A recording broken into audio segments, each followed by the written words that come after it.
जय हिंद। देखिए, डीआरडीओ ने जो अभी कोरोना के लिए दवा बनाई है, ये दवा कहाँ तक कारगर है और सेकेंड वेव कब कम पड़ेगा और थर्ड वेव कब आएगा और ये ट्रिपल म्यूटेंट क्या है और ये यूनिवर्सल वैक्सीन क्या है जो हर तरह के कोरोना पे काम करेगी, इसको आप समझते हैं। देखिए, डीआरडीओ बहुत साल पहले से कैंसर पर काम कर रहा था। उसने एक दवा बनाई थी जिसे शॉर्टकट में जिस दवा को हम लोग 2DG कहते हैं, इसका पूरा नाम होता है 2-डाईऑक्सी डी ग्लूकोज। ये दवा क्या करती है कि शरीर में जो इन्फेक्टेड कोशिकाएं हो जाती हैं, जिन कोशिका में कोई बीमारी लग गई है, ये क्या करता है, उन कोशिका का ग्लूकोज सप्लाई बंद कर देता है। उस कोशिकाओं को, उस सेल को ग्लूकोज मिलने ही नहीं देता है, जिस वजह से वह सेल खुद ही डैमेज होकर मरने लगता है। यहाँ आप देखिएगा कि यहाँ पर ये ग्रीन कलर की जो सेल है वो हमारी अच्छी सेल है और जो उसमें रेड कलर की है वो वैसी सेल है जो इन्फेक्ट होकर अब मर रही है, डाइंग सेल है। तो ये क्या करता है, 2DG यानी 2-डाईऑक्सी डी ग्लूकोज जो डीआरडीओ ने बनाया है, ये इस डाइंग सेल का जो इन्फेक्टेड सेल है ग्लूकोज बंद कर देगा।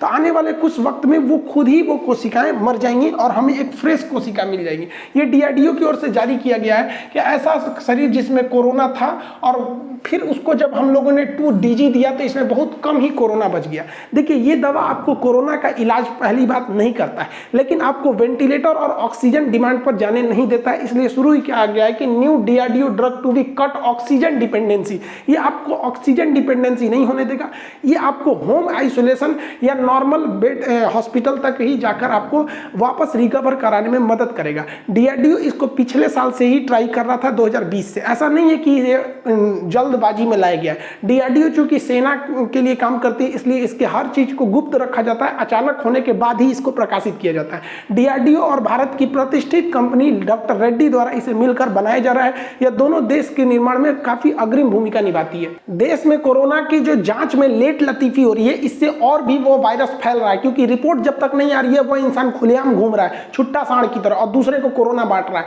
इसको देखते हुए हमारे यहाँ जो 8 से 24 घंटे लग जाते थे आरटीपीसीआर रिजल्ट आते आते, इसलिए डीआरडीओ ने एक नया सॉफ्टवेयर डेवलप किया जिसका नाम है आत्मन। आत्मन एक ऐसा सॉफ्टवेयर है जिसमें अगर आप किसी कोरोना पीड़ित के चेस्ट का एक्सरे देंगे तो ये एक्सरे को देखकर आर्टिफिशियल इंटेलिजेंस के माध्यम से वो पता कर लेगा कि इसके चेस्ट में कोरोना इन्फेक्टेड है या नहीं है। और आपको भी पता है एक्सरे का रिजल्ट बहुत ही जल्दी आ जाता है, 1 से 1.5 घंटे में आपको एक्सरे का रिपोर्ट कहीं भी आपको नॉर्मली दे देते हैं लोग। तो एक्सरे के मदद से डॉक्टर आराम से जान सकता है कि आपको कोरोना है या नहीं। इससे आप आरटीपीसीआर वाला झमेला में नहीं पचेंगे।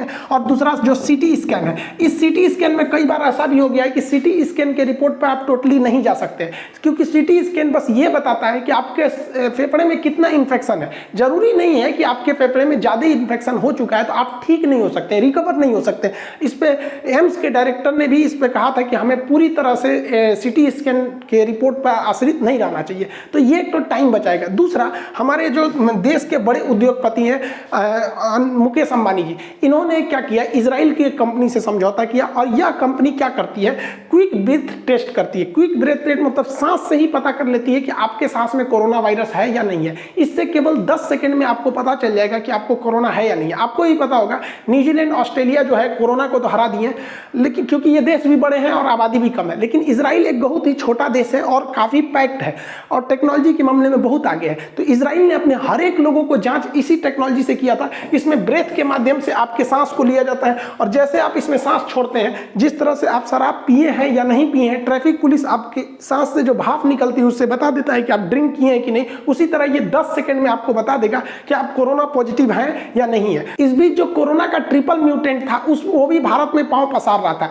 लेकिन जब जीनोम सीक्वेंसिंग की गई तो जीनोम सीक्वेंसिंग में ये पाया गया कि जो ट्रिपल म्यूटेंट है ना, ये म्यूटेंट होकर अपना एक नया स्वरूप लिया है, लेकिन ये स्वरूप लेने के चक्कर में खुद को कमजोर कर लिया है। जो ट्रिपल म्यूटेंट है वो इतना कमजोर है कि वो पहले वाले म्यूटेंट इतना भी घातक नहीं है और वैज्ञानिकों ने कहा है कि ट्रिपल म्यूटेंट खुद ही मर रहा है। अब बहुत ज्यादा सैंपल ट्रिपल म्यूटेंट के देखने को नहीं मिल रहा है, जो इस बात के संकेत है कि ट्रिपल म्यूटेंट ज्यादा खतरनाक नहीं है, वो ज्यादा पांव नहीं पसार पा रहा है, क्योंकि जीनोम सीक्वेंसिंग में डबल म्यूटेंट ही भारत में ज्यादा तबाही मचा रहा है, जिस वजह से हमारे जो कोरोना के जो ग्राफ गए थे वो 4 लाख के पार चले गए थे। तो ट्रिपल म्यूटेंट से फिलहाल हम लोग को खतरा की कोई बात नहीं है, लेकिन आगे हो सकता है अगर लापरवाही बढ़ती जाए तो, क्योंकि आगे भी इसमें म्यूटेशन यानी इसके स्वरूप बदलते रहते हैं। जैसे पहले हम लोग आदि मानव थे, बंदर थे, चिंपैंजी, फिर धीरे धीरे हम लोग में म्यूटेशन हुआ और धीरे धीरे हम मानव होकर अपडेट हो गए। वैसे ही जब किसी जीव की संख्या करोड़ों करोड़ों होती है, तो उसमें एक दो तीन चीजें हल्की चेंज हो जाती है। इसी को कहते हैं म्यूटेशन। जैसे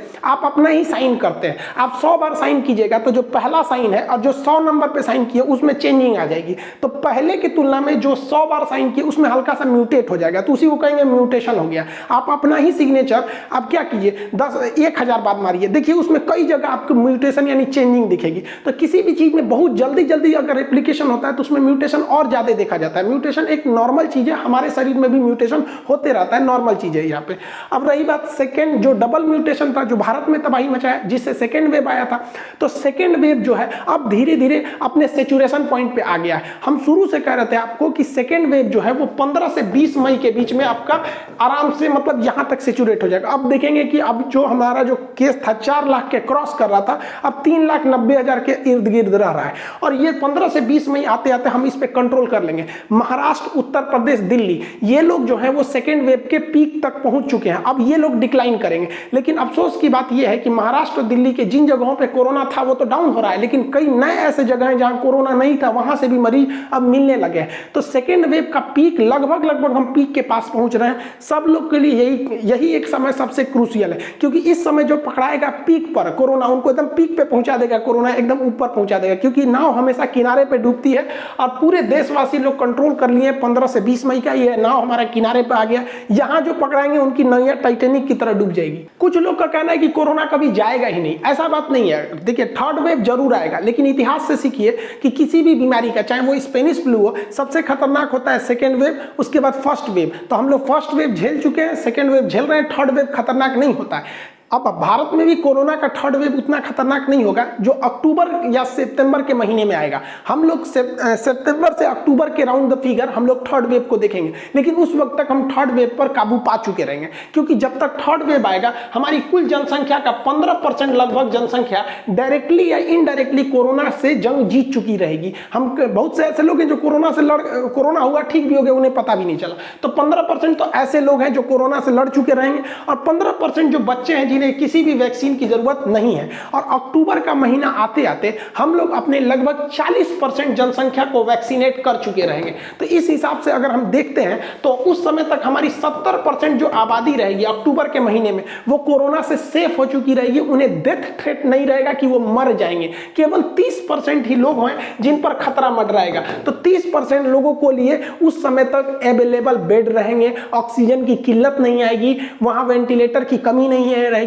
उस समय तक वीराफीन दवा शायद सक्सेस हो जाए या नेजल एक्सप्रे सक्सेस हो जाए। उस समय तक डेक्सामेथासोन जैसी दवाइयां हो गई या रेमडेसिविर हो गए, जो इस तरह की कालाबाजारी है जब हमको पूरी जनसंख्या को देना है तब ना घट जा रहा है। उस समय तक बस 30% ही रहेंगे और गवर्नमेंट वैक्सीनेशन तेज करेगी तो ये भी संख्या बहुत घट जाएगा। तो थर्ड वेव से किसी को घबराने की जरूरत नहीं है। अभी हमारी 70% जनसंख्या जो है वो इस कोरोना के डर में है, लेकिन थर्ड वेव में केवल 30% लोग रहेंगे और उस समय तक भी हम लोग पूरी तरह से कोरोना से बहुत जागरूक हो चुके रहेंगे। देखिए कोरोना जो है ये एक कई खानदानी मतलब इन सब का एक बहुत बड़ा खानदान है, एक दो तो नहीं है। ये मतलब कोरोना एक फैमिली है, इसके अलग अलग टाइप पाए जाते हैं, जिसमें से एक टाइप है हम लोग का SARS-CoV-2, ये एक टाइप है। बाकी इन सब का बहुत बड़ा खानदान है, इस ससुरे से बहुत बड़ा बीमारी पैदा करता है। इसलिए दुनिया के वैज्ञानिकों ने एक यूनिवर्सल वैक्सीन बनाने पर एकमत हुए हैं जो इनके पूरे खानदान पर हमला कर सके, ऐसा एंटीबॉडी डेवलप कर सके जो कोरोना के खानदान का कोई भी हो, चाहे वो सार्स हो, चाहे वो मर्स हो या कोरोना की फैमिली का कोई भी, उसे मार सके। उसी के लिए यूनिवर्सल वैक्सीन प्रोग्राम चलाया जा रहा है और जब ये आएगा तो हम लोग एक बहुत बड़े बीमारियों के ग्रुप से निजात पा जाएंगे। वर्तमान कोरोना पे भी नए नए रिसर्च हो रहे हैं। अभी रूस ने स्पुतनिक जो सबसे दुनिया में पहली वैक्सीन बनाई थी, उसी का स्पुतनिक लाइट बनाया है जो सिंगल डोज पे ही काम कर जाता है। ये सिंगल डोज वैक्सीन जो है ये लगभग 70% 60 से 70% तक कारगर है। ये बहुत बेहतरीन है क्योंकि एक डोज से आपको बहुत अच्छी इम्यूनिटी मिल जाती है और इससे बहुत तेजी से लोगों को वैक्सीनेट करके सुरक्षित किया जा सकता है। अब देखिए कुछ लोग का कहना है कि रूसी वैक्सीन बहुत अच्छी, बहुत जल्दी काम करती है। ऐसा नहीं, आप भ्रम में पल रहे हैं। देखिए रूसी वैक्सीन जो है उसमें एक से दूसरे डोज में भले 21 दिन का गैप रहता है, लेकिन वो काम करना चालू करती है दूसरे डोज लगने के 21 दिन बाद, यानी टोटल कितना दिन ले रहा है आपको? 42 दिन। वही भारत में जो बनी हुई कोवैक्सीन है उसको देखेंगे तो 28 दिन के गैप पर लगाया जाता है और 14 दिन के बाद आपको वो काम करना चालू कर देती है। तो 28 और 14 देखेंगे तो ये भी 42 दिन ही काम कर रही है। तो दोनों तो सेम काम कर रहे हैं। तो ये हल्ला किसने उड़ा दिया कि हमारी वैक्सीन अच्छी नहीं है? एकदम एक्यूरेट है। ये 91% एफिकेसी देती है, ये 82% देती है। बहुत का अंतर नहीं है, हम बहुत सेफ हो जाते हैं क्योंकि दोनों 100% नहीं देते हैं। दोनों का काम है आपको मरने से बचाने का काम है। और रही बात कोविशील्ड की जिसे सीरम इंस्टीट्यूट बना रही है, इसमें ज्यादा टाइम लगती है। देखिए इसमें 56 दिन के तो अंतराल पे लगना चाहिए, उसके बाद 56वां दिन पे जब दूसरा डोज लेंगे तो उसके 14 दिन बाद काम करेगा, यानी लगभग ये 70 दिन का टाइम ले लेता है और 81% आपको एफिकेसी देता है। इस हिसाब से देखेंगे तो सबसे बेस्ट हम लोग को तो खुद की वैक्सीन लग रही है जिसपे किसी भी तरह का पेटेंट या विदेशी दबाव नहीं है। इस समय कोरोना का कंट्रोल करने का एक रास्ता है कि इजराइल के मॉडल पर पूरी जनसंख्या का वैक्सीनेशन करना है। इसके लिए तभी संभव है जब पूरी दुनिया के वैक्सीन भारत में अवेलेबल हो। दुनिया में फाइजर है, जॉनसन एंड जॉनसन है, मॉडर्ना है, नोवावैक्स है, स्पुतनिक है, चाइना का जो सिनोवैक्स है उसको छोड़िए, फालतू है, ससुरा हजमोला बराबर है, उसको हटा देते हैं। तो इतनी वैक्सीन है तो भारत सरकार कह रही है कि हम फाइजर को ला ही नहीं सकते हैं, उतना हमारे पास कोल्ड चेन नहीं है। अरे भाई साहब, आपको कौन कह रहा है कोल्ड चेन लगाने के लिए? हम लोग दुनिया का सबसे महंगा आईफोन खरीद सकते हैं ना। भारत सरकार को परमिशन देना चाहिए कि Pfizer, Moderna, Novavax, Johnson and Johnson आप लोग भी भारत में आइए, अपना क्लिनिक डालिए, अपना वैक्सीनेशन सेंटर डालिए। आप कैसे वैक्सीन को ठंडा करते हैं, कैसे नहीं करते हैं, वो आपकी जिम्मेदारी है। आपको लोग पैसा देके और वैक्सीन लगवाएंगे। हद देखिए, हम बताइए, हम जब अपनी वैक्सीन लगाएं तो उस समय हमको बड़ा अफसोस लगा कि हम दूसरे का हक मार रहे हैं, क्योंकि हम सक्षम हैं वैक्सीन को खरीद कर लगवाने में, और वहां हम वही लाइन लगाएं जहां इस देश का एक गरीब लोग जिसको वैक्सीन की ज्यादा जरूरत थी वो लोग भी वहीं लगाएं। बताइए, मजबूर कर दिया गया। क्या हम वैक्सीन खरीदने में सक्षम नहीं है? इस देश के 20% ऐसे लोग हैं जिन्हें फर्क ही नहीं पड़ता है कि वैक्सीन 2 रुपए में मिल रहा है कि 10,000 में मिल रहा है, वो लगवा लेंगे। यहां लोग 2-2 करोड़ की गाड़ी में से उतरकर वैक्सीन लगवा रहे हैं फ्री में। ये गवर्नमेंट उन्हें मजबूर कर रही है कि हम गरीबों का हक अपने में ले ले। ये नहीं होना चाहिए। आप यूटिलाइज कीजिए। आप बताइए, हम प्राइवेट कंपनियों को अगर नहीं उतारेंगे तो कभी भी इतना जल्दी वैक्सीनेशन नहीं कर सकते। अगर सरकार पिज्जा को ऑर्डर करेगी ना तो अगले दिन पिज्जा डिलीवरी होगा। जब डोमिनोज 30 घंटा में गर्म पिज्जा पहुंचा सकता है तो हमारे देश की प्राइवेट कंपनियां ठंडी वैक्सीन को भी पहुंचा सकती हैं, बशर्ते आप उन्हें लाने दीजिए। अगर ये लाएंगे तो देश की लगभग 20% लोग प्राइवेट कंपनियों से लेंगे। जिसका मन वो फाइजर ले, जिसका मन वो मॉडर्ना ले, जिसका मन। क्या ये इससे हम वैक्सीनेशन तेजी से कर सकेंगे? गरीब का भी अमीर का भी बोझ सरकार कैसे झेल सकती है? गरीब को तो मतलब उनको मिलना जरूरी है वहां पर, तो वो फ्री में आप दीजिए ना यहाँ पर। और दूसरी समस्या क्या है कि ये वैक्सीन को हम नहीं बना सकते क्योंकि इन पर पेटेंट है। पेटेंट उनको होता है जो 20 साल तक वही कंपनी बनाएगी, क्योंकि खोज वैज्ञानिक वही किया है तो उन्हें भी मुनाफा होना चाहिए। लेकिन इसमें भी एक गलती क्या किया जा रहा है, एक तो इन्हें प्राइवेट से लाने नहीं दिया जा रहा है, उसके बाद जो हमारी अपनी वैक्सीन है कोवैक्सीन, ये बहुत बेहतरीन है और हमारे पास 3000 वैक्सीन बनाने के कारखाने हैं। इनमें ऑर्डर नहीं दिया जा रहा है कोवैक्सीन को, जबकि ये हर तरह के म्यूटेंट पर काम करने को रेडी है। अगर हम कोवैक्सीन का उत्पादन करने लगे तो 10 crore dose per month Covishield और 10 करोड़ पर मंथ कोवैक्सीन बनाएंगे तो 20 करोड़ हो जाएगा। और विदेशी कंपनियों को भी कहेंगे कि तुम आके यहाँ वैक्सीन दो, तो हर महीने हम 30 करोड़ जनसंख्या को वैक्सीनेट कर सकते हैं।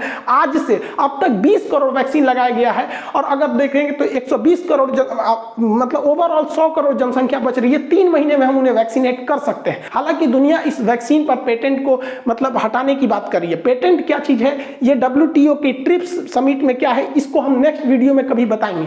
वैक्सीनेशन में भी एक बहुत बड़ी गलती क्या हो रही है, देखिए गांव तक कोरोना कैसे पहुंचा, बड़े शहरों से पहुंचा। दिल्ली से लोग कोरोना गांव में ले गए, मुंबई से ले गए, लखनऊ से ले गए, भोपाल से गए, पटना से, ये बड़े बड़े शहर से, बेंगलोर, ये सब बड़े बड़े शहरों से कोरोना गया। आप जरा सोचिए, अगर इंडिया चाइना में वार हो जाता है तो हम किस शहर को बचाएंगे? पहले बड़े बड़े शहरों को बचाएंगे, क्योंकि बड़े शहर में इंडस्ट्रीज होते हैं, मेडिकल सुविधाएं होती हैं, बड़े बड़े प्लांट होते हैं, चाहे वो ऑक्सीजन के हो, वेंटिलेटर की फैक्ट्रीज होती हैं, उन्हें बचाना जरूरी है। वहां वर्कर्स ज्यादा आते हैं, तरह तरह के लोग आते हैं। तो हम लोगों ने क्या किया है, गांव का भी वैक्सीनेशन उसी रफ्तार से, शहर का भी वैक्सीनेशन उसी रफ्तार से। अरे भाई साहब, वैक्सीनेशन के लिए जरूरी है कि जैसे दिल्ली है, इस दिल्ली को क्या कीजिए, 1 हफ्ते का टारगेट रखिए कि वैक्सीनेशन करना है। प्राइवेट कंपनियों को उतारिए, दिल्ली गवर्नमेंट को उतारिए, कुछ प्राइवेट लोगों को उतारिए, NGO को, ट्रस्ट को, सेंट्रल गवर्नमेंट को, एक कंप्लीट 7 दिन का एक प्रोसेस रखिए। एक सेमी लॉकडाउन की तरह, और दिल्ली को, मुंबई को, ये सबको एक टारगेट की तरह रखिए कि हमको पहले इन्हें वैक्सीनेट करना है, क्योंकि यहीं से लोग गांव जाएंगे और कोरोना को फैलाएंगे।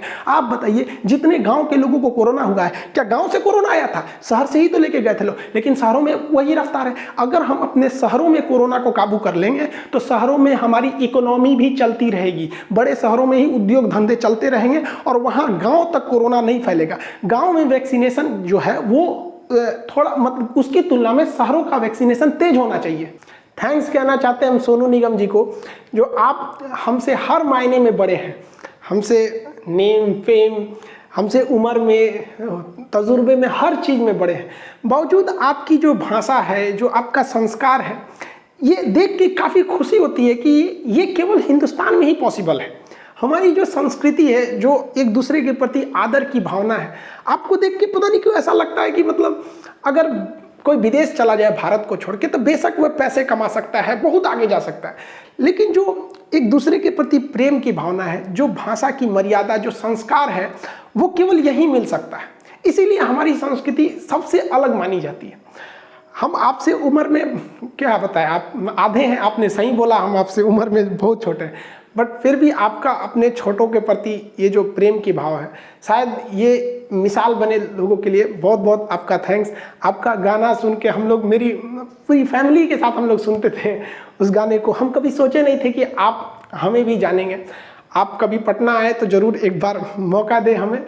हम ये उम्मीद करते हैं कि हम लोग बहुत जल्दी मिलेंगे, और ज़रूरी भी है। हम ये जो 21वीं सदी है, ये हम लोग को बदलना है अपनी विचारों से। हम जहाँ हैं, लॉकडाउन में आपने भी बहुत कुछ लोगों को सिखाया, चाहे वो संगीत के माध्यम से हो, अपने यूट्यूब के माध्यम से आपने बहुत लोगों को सिखाया।